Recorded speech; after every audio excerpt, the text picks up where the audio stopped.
Good morning student, સુપ્રભાત.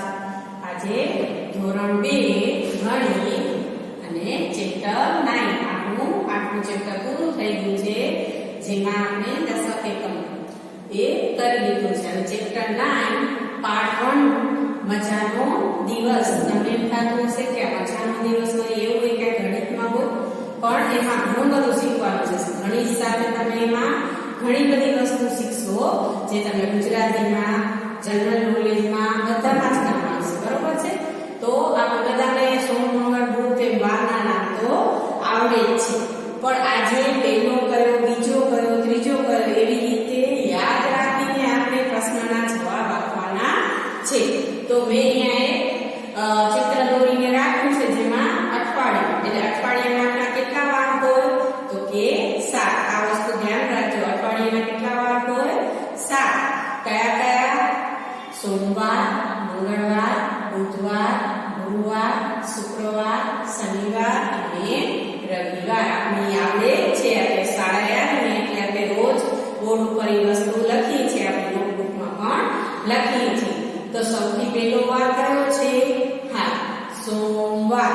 પહેલો વાર સોમવાર. કારણ કે તમને પ્રશ્ન આવી રીતે આપે, સૌથી પહેલો વાર કયો, પછી અઠવાડિયાનો ત્રીજો વાર કયો, પછી બીજો વાર કયો, અથવા શનિવાર પછી કયો, આવી રીતે પ્રશ્ન પૂછે ને ત્યારે આપણે થોડી વાત છે ત્યાં સુધી વાંધો નથી, થોડાક સમજાઈ જશે, પણ જેમ જેમ મહિના આવશે ને થોડીક તકલીફ પડશે.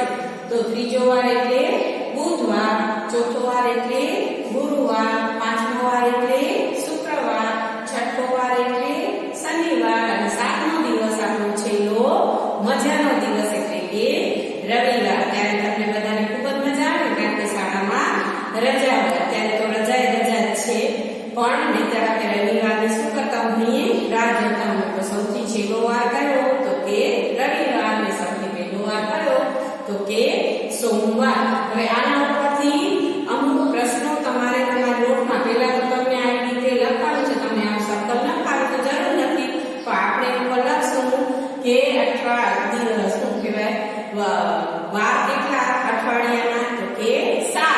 અને એને પછી આપણે લખશું કે પહેલો વાર સોમવાર, બીજો વાર મંગળવાર.